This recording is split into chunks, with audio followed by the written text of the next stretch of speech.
And welcome to that other radio station, the station that you listen to when your favorite song isn't playing on the radio station that you actually like.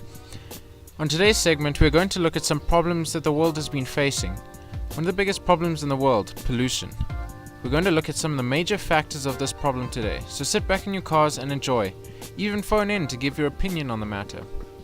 Okay, so basically, pollution is the introduction of hazardous substances into the environment. So putting chemicals into water or throwing your trash on the ground and burning fuels. Basically just putting stuff where it shouldn't be. So most of that stuff that you do every day ends up contributing to this problem, and unfortunately it is a problem that's going to affect everyone, whether they like it or not. This really is a problem, and you can see it right in front of you out your car window, either being the smog in the sky or just litter on the road. Heck, I've even seen some on my way to work this morning. Just lots of litter lying on the road. I've even seen people throw stuff out of their car windows. And while looking at these things, here's some facts about it. Pollution is one of the biggest global killers, affecting over 100 million people. In 1975, scientists estimate that ocean sources such as cargo ships and cruise liners dumped 14 billion pounds of garbage into the ocean. 1 million seabirds and 100,000 sea animals are killed by pollution every year, and people who live in places with higher levels of pollution are 20% more likely to die of lung cancer than those in less polluted areas. And as you can see, this is a very serious problem that's happening around us. Have you even seen some of those nature shows on TV that show the staggering amount of garbage that's floating in the oceans and rivers in the world? You see these garbage-filled rivers, and there are even people washing themselves in the water, and they're most likely drinking it too. But that's just what I've seen on TV and a quick internet search. Let's also get the opinion of somebody who's far more knowledgeable than I am. So we are going to talk to Dr. Johan of the University of Berlin for more info. Good morning, Doctor. How are you today? Good morning, Jared. I'm well this morning, and thank you for having me on the show. No problem, doctors. So tell us a little bit about pollution.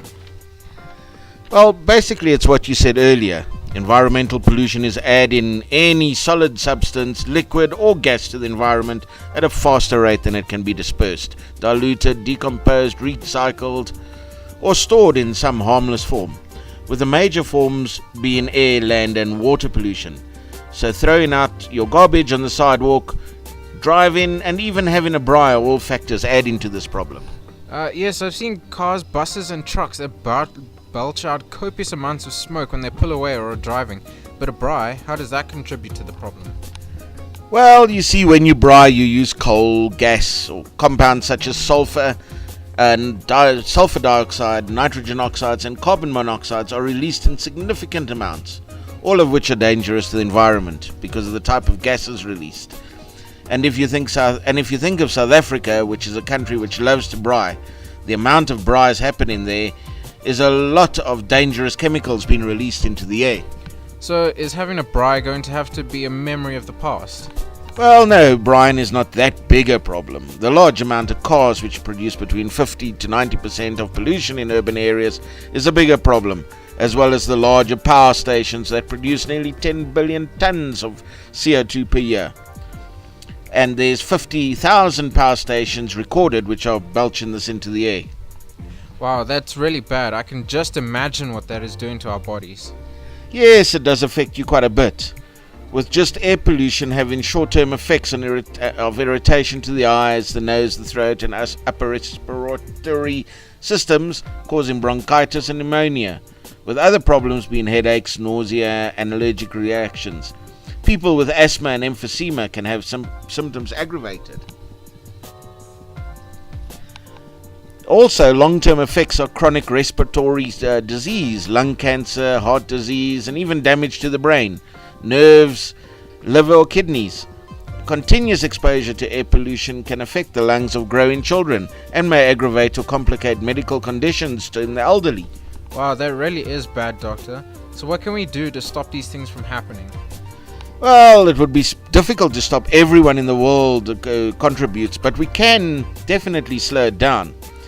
You can try taking public transport to work instead of your car to decrease the amount of exhaust fumes created. You can add solar panels to your house, as this lets you rely less on big power stations to supply electricity, and it will also lower your bill every month on top of that as well. Then there's the one that we all know, and that is to reduce, reuse and recycle, as this stops most of the garbage from ending up in landfills. But luckily, I don't think you have to give up brine just yet. Thanks, Doctor, but I'm afraid that we've run out of time. Thank you again for having me on your show and letting me tell people about this. No problem, Doctor. Goodbye. Goodbye, Jared.